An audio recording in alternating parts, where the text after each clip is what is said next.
Ano po uli ang ibig sabihin ng verified? Ito po'y dapat binasa, naintindihan, naunawaan, at ito'y base sa kanilang personal knowledge or authentic document.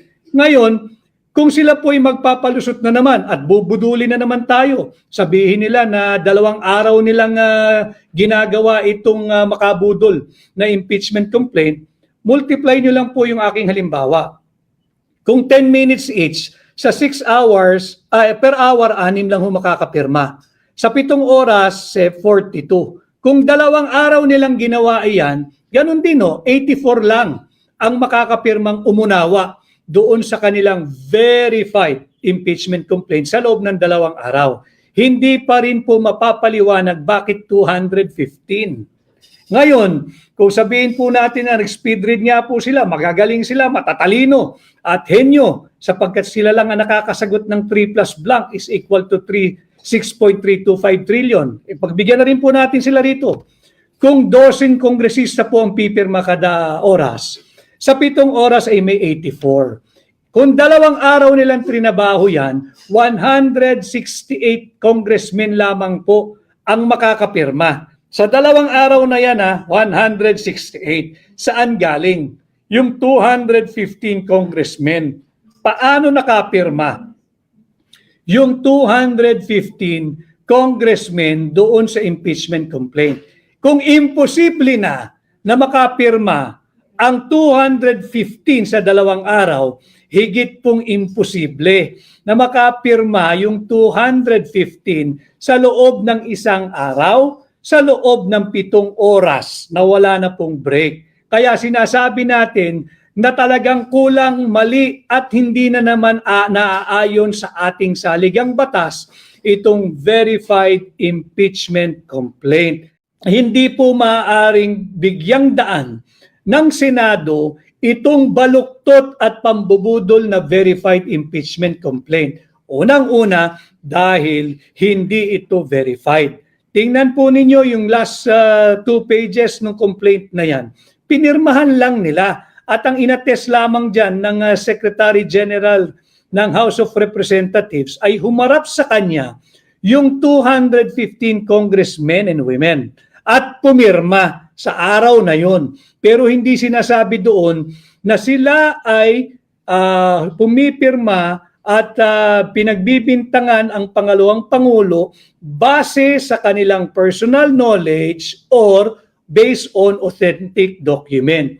Hindi po yan yung kontemplasyon ng sinasabi ng ating saligang batas, Article 11, Section 4, na dapat po ay verified impeachment complaint kung ang gagamitin po nilang pamamaraan ay yung may nag-endorso na 1/3 ng miyembro ng House of Representatives. So, kaya po ang titulo natin, mere scrap of paper. Basura po yung final nilang verified impeachment complaint. At isa na namang pambubudol dahil hindi po ito verified.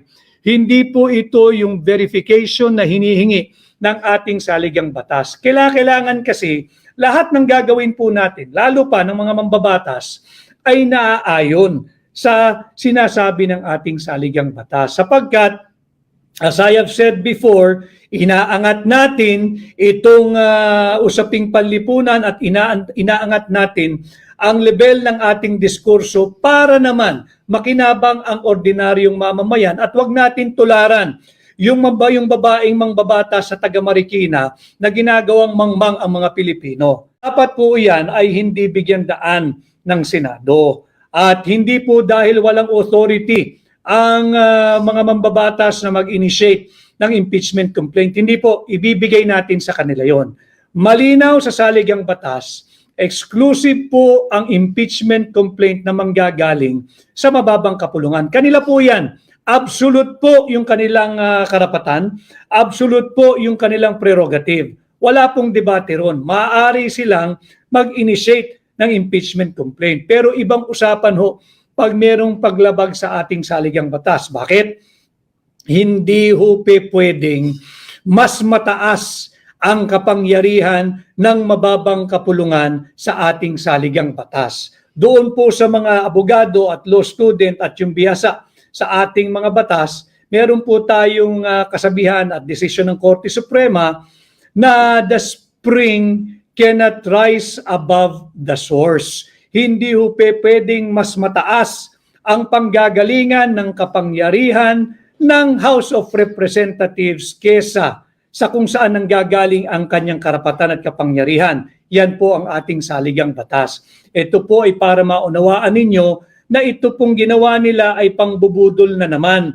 It's a distraction para malihis po yung usapan dito sa 2025 anomalous, illegal, immoral, unconstitutional, and criminal 2025 national budget. Nahuli po sila dyan, nasukol po sila dyan, pilit silang kumakawala, kaya kung ano-ano na ang ginagawa nilang pagpapalusot at distraction at saka diversion, kaya sila ngayon ay nag-file at nagsampa nitong impeachment laban kay Vice President Inday Sara Duterte. Attorney Vic, pakibantayan po COMELEC bago na naman po in-appoint, baka maluto po ang butuhan. Huwag po tayong masisiraan ng loob. Basta't pag tayo po ay nagsama-sama lahat at bumoto ng ating nasa puso at gusto, huwag po tayong magbakasyon sa araw-araw ng halalan. Maaga po tayong bumoto.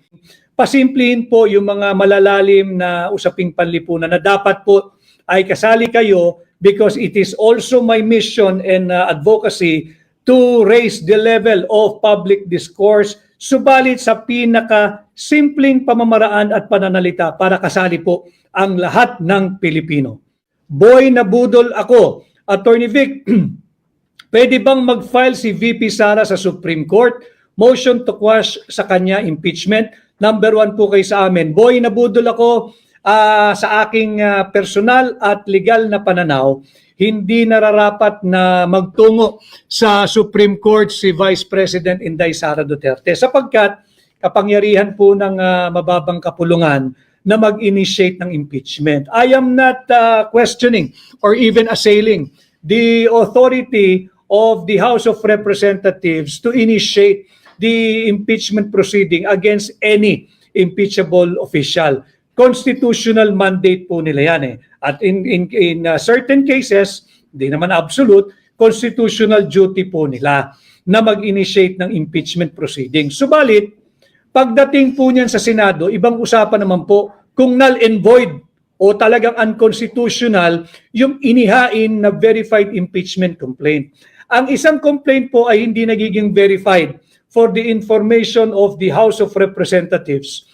Hindi po nagiging verified ang isang complaint dahil lamang linagay yung titulo, verified impeachment complaint. Meron pong meaning yung verified.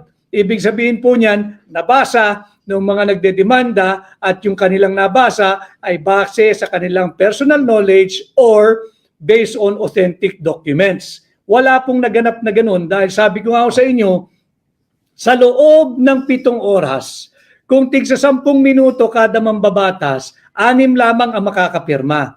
Sa 7 oras, 6 times 7, 42 lamang ang makakapirma. Buong maghapon na po yun, from 10 in the morning until 5 in the afternoon.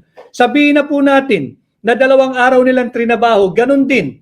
Yung time and motion, kung iisipin po natin, kung may intellectual assessment po tayo, assumption, magiging 84 lamang ang maximum na makakapirma. 84 lamang ang makakapirmang kongresista, hindi po 214 or 215. There is no way that those 215 congressmen who signed yung impeachment complaint ay nabasa. Yung impeachment complaint na yan. Nagsunuran na lang po yan, nagpirmahan. At hindi po pwedeng nabasa nila isa-isa. For the sake of our discussion this evening, lagay na po natin tigli 5 minuto na lang, mabilisan.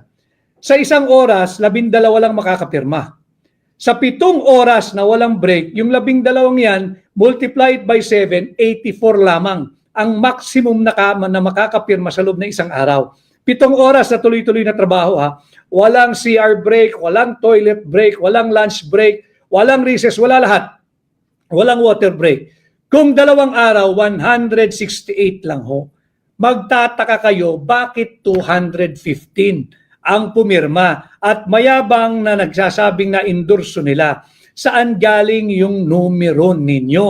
Binubudol nyo na naman kaming Pilipino.